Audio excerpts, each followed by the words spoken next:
Oh, hi, it's your old buddy Zoo in a rare talking head intro. And since it's a talking head intro, you might be thinking this video is going to be more opinion than review. And you'd be right, because I have some opinions about the Retroid Pocket 5. Pretty much everyone has been raving about the Retroid Pocket 5, and rightfully so. It's an excellent combination of power, performance, beauty, and all at a great price. But as with anything that is almost universally loved, you might start to notice some things after a while that maybe aren't as great as you thought they might have been. If you already bought a Retroid Pocket 5, none of my issues are game breakers, so you don't have to throw yourself into a pit of despair. And my main issue is fixable with a third-party accessory. However, if you haven't gotten one of these yet, maybe you should stay tuned and watch this video, and maybe I can have you land one way or the other on whatever fence you were sitting on. I still think it's great, but there are at least 5 problems I have with the Retroid Pocket 5.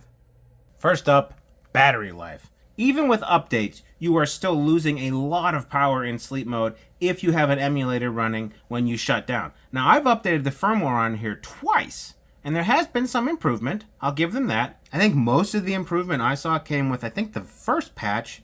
It fixed something with the Wi-Fi. The Wi-Fi was draining power in sleep mode.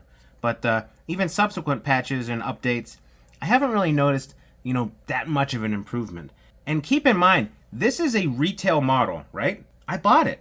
I paid for it. They shipped it from normal user stock. It's not a pre-production model where they had to rush and get Android 13 installed just at the same time they were taping the boxes up. This is what you would get if you bought this. This is a regular retail model. And the battery life on here, in standby mode at least, hasn't been great for me.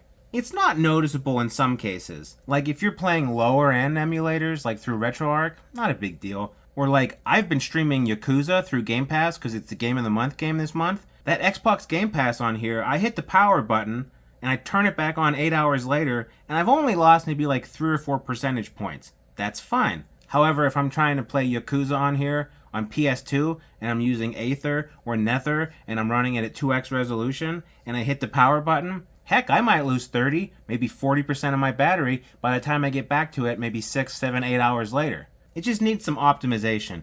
And it seems like it's something that can be fixed in future patches, and it probably will be, but right now, it's definitely a thing that bugs me. I need to force close my emulator before I put it in sleep mode, or I might find myself in a difficult situation the next time I want to play. Heck, I was playing a game in bed yesterday, and I started to nod off, right? I hit myself in the head with the handheld, and I said, I better turn this off. So I hit the power button to go to sleep mode, and when I woke up, it went from like 45% to, uh-oh, something's flashing red, I gotta go find a cord right now. We're at like 8%, it's gonna die. That's not ideal for me. That's not a real good sleep mode. And again, something that could be fixed, probably will be fixed, but right now, middle of December 2024, it's not. It's a problem I have. Another issue I have is this Retroid Launcher 3, because to me at least, it's still very much a work in progress. I have to manually assign folders to each system. Scraping seems way less reliable than like on the Retroid Pocket 2. And then manual edits, I found, sometimes they just don't persist. And it's like this weird, nagging, I can't really put my finger on it issue. Like sometimes it saves and sometimes it doesn't. And it doesn't always not save. It's just maybe like 10% of the time. Just enough to make you doubt yourself. It's like Retroid Launcher 3 is gaslighting you. So here we have the RP2S, and we're going to go into the Retroid Launcher 2. We're going to go into PlayStation. Now, some of these are scraped, some of them aren't. But as you can see, it is scraping them on the fly. There's no delay, there's no issue. I showed it where the folder was, it loaded everything, and it's doing everything on the fly, which I really like because it lets you put your folders in and get moving. So here we are on Retroid Launcher 3, and you go into PlayStation, and I've added my directory. And it didn't scrape the games, and it's not doing it on the fly, which to me was a huge bonus in the old version of Retroid Launcher. You can back out, go to platform details, tell it to resynchronize here, resynchronize for me. And you got this thing up here, and it's scanning your stuff. You see, it's not super slow, but it's also not nearly as fast as it was in the previous version. And again, you can kind of go back to your games. You see our stuff's in here, and oh, is it trying to scrape Crash Bandicoot? Maybe? but that live updating, it's just not there. It'll eventually load, but it's not as elegant as the other one. And honestly, as much as people call me an Ambernick stan, I have a fair amount of Retroid stuff too, all bought and paid for. And this was my first Android handheld. And that functionality, that ease of use in the Retroid Launcher, the scraping, all that stuff, especially someone who had just come from a very flawed understanding of the emulation station setup. Heck, I was running stuff through Screen Scraper when I was messing around with Raspberry Pis, and just the elegance and simplicity of the old Retroid Launcher, I think it's kind of missing. And that's a bummer. I mean, hopefully it gets better. I've seen a couple updates so far. I'd like to see more. Hopefully it gets better. But, yeah, it's just kind of underwhelming compared to A, Retroid Launcher 2, and B, other Android stuff like Daijisho or Emulation Station for Android. Those things are just, I don't know. I keep saying elegant. I think that's the word. This isn't elegant. It works. It's functional. But I've come to expect some real slick front ends from Retroid, and this is lacking. Kind of a bummer. Overall, though, I do like that they're not just sitting on their heels, right? But it just feels like a cross between the old launcher and like a weird Daijisho implementation. It's gotten updates in the last few weeks as I've used it, and it's gotten a little bit better, but there's still definitely room to grow. I don't know if you can pick up on that. But this all-glass front is kind of a problem, just because of the smudges. It's very, very reflective, as you can see, just kind of panning around the studio, which if you're outside on a bright day, depending on your angles, not super great, but that's minimal compared to the smudginess. Ironically enough, the plastic on this, almost no smudges, but this all-glass front, I have to constantly, I have a little microfiber cloth with me. I'm constantly cleaning it off. Even if you're using the controller almost exclusively, you're still going to need to swipe down from the toolbar or across at some point. And even with that, you're going to get smudges. It's most apparent on the screen because, there's light coming through it, but there's also a lot of smudges that just kind of get picked up around the buttons. The area directly around the face buttons and the D-pad, that's plastic, and that's relatively clean. But I don't know. Maybe I have greasy hands, but yeah, this just gets really smudgy for me. If I'm doing Game of the Month and I'm taking a picture of it, obviously I gotta clean it off a little bit. But even just playing sometimes, if I'm trying to go through settings, just looking at it, I get kind of grossed out. Like, this is smudged up. It's just gross, and I have to go get a microfiber cloth out because it's detracting from the experience. That being said, if you do want to go crazy and do an all Bottasera build, then you won't need to touch the main part of the screen at all. And I guess your gross greasy paws will just gunk up the sides, which is something to consider. Clean the screen off here before we get to the next spot. Up next is face button loudness. Now this seems like a constant issue with Retroid, that the button and the buttonhole tolerances are very, very narrow. All the way back, let me see if I can find it. All the way back to my RP2 Plus. I don't know if you can see that, but these buttons, the edges, started to scrape the paint off because they were just such a tight fit. And squeaky too. Now this button issue manifests itself on my RP5 by making the face buttons way more clacky than I'd like. I didn't notice it immediately, but when I was trying to play Yakuza in bed, in a quiet room, all the fighting combos made it very, very evident. So just as an audio test, when you're like going crazy in fights with the combos, listen to that.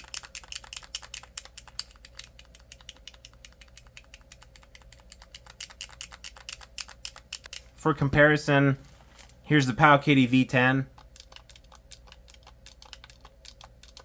It's just, this is really, really clacky. And even using this thing on a daily basis for 3, almost 4 weeks now, the buttons are way louder than I think they should be.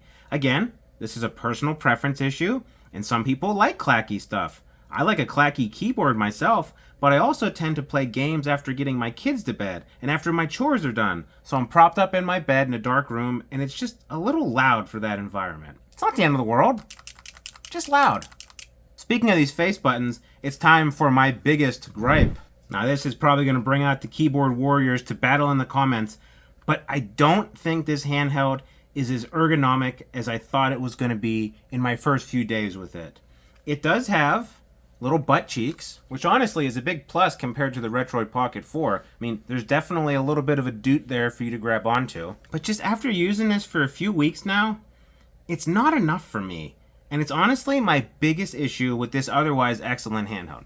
Now this is a 100% personal preference thing, but I still like the ergonomic butt cheeks that extend a little bit beyond the bottom of the handheld, like a Batarang. So like one of the reasons I really liked the 556 was you have those little handles that extend, and it makes your hands kind of flare out a little bit.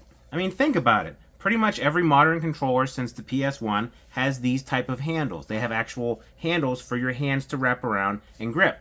There's a reason for that. Playing the RP5 for an hour or so is fine, but when you get sucked into an RPG or something on Game Pass like Yakuza and you're just wandering around doing mini games, 2, maybe 3 hours in, and for me at least, my right thumb really starts to hurt right in this joint. And it's kind of worrisome because, like, you know, as I get older, I want to be able to use my thumb. I don't want to blow it out playing Yakuza on the RP5. I think the reason it hurts is that there's just not a lot of space on this right-hand side here. So you're messing with the buttons and you're just kind of cramped. Honestly, it's something that got brought up in the comments on my GameCube showcase. And while I was holding it at a very specific angle to avoid reflections, because if you turn it, you see all my lights and the ceiling and all that stuff. So even though that was an extreme situation just for filming, the comment did start to play out in extended gaming sessions, pushing it further beyond 2 or 3 hours, and then my left hand starts to cramp up a little bit. Now all of this can be avoided by taking a break, but why would you take a break? But again, you have those handles on modern controllers for a reason. It's to orient your hands so your thumbs are at a good angle. You're not cramped up like this. It's a natural angle because your hand is naturally holding this handle, this stick. And with these handles, your hand is kind of lowered down, so you have to reach up and press the buttons, and it's not as much of a stress on that joint. Compare that to the RP5, and you're either holding it like this, which no one likes that, and you have to like just really awkwardly, you have no grip on it, or you're holding it like this, so you get on the shoulders, and then your thumb is just, you're constantly pulling it back to be able to hit these guys consistently, or otherwise you're on top of it and you're using this joint here to press the buttons. Neither of them are ideal. Like, I get that the Retroid Pocket 5 is supposed to be pocketable, but once you go past a 5-inch screen, I think that core idea starts to go out the window a little bit. This is a handheld that's designed and priced to be your main device. You're going to be playing games on it for hours on end, and it stands to reason you might want to prioritize hand comfort over the ability to slide it into your jeans pocket, which, by the way, you would scuff the crap out of the all-glass screen in the process. Well, Gary, it's time for What Did We Learn? And we learned that even an amazing handheld like the Retroid Pocket 5 can have flaws. Like I said at the beginning, these are all minor in the grand scheme of things, and my main issue with the ergonomics can be fixed with a grip. Someone's going to have a 3D printable one on ThingMaker or whatever soon. You just know it's going to be there soon. Oh, by the way, I have a 3D printer video coming out soon, so keep an eye out for that. You want to see me try to work an extremely delicate piece of machinery with my low level of skill? You've seen my arcade build video. Even though I made a video and you ostensibly just watched the video about 5 things I didn't like about the RP5, none of these issues would stop me from considering the RP5 in the top 2? I mean, yeah, top 2 or 3 Android handhelds of all of 2024. But these are issues to consider. I know we all got hyped as hell for the power and the form factor and the color options, this beautiful GameCube option. But some people might be buying one handheld for like the next 5 years, right? And I think it's important to show off some of the warts you've discovered after playing with this for a while. That sounded super weird. Well, if you thought this video wasn't super weird, or heck, even if you did, remember to like and subscribe and all that jazz, and we'll see you on the next one. Goodbye.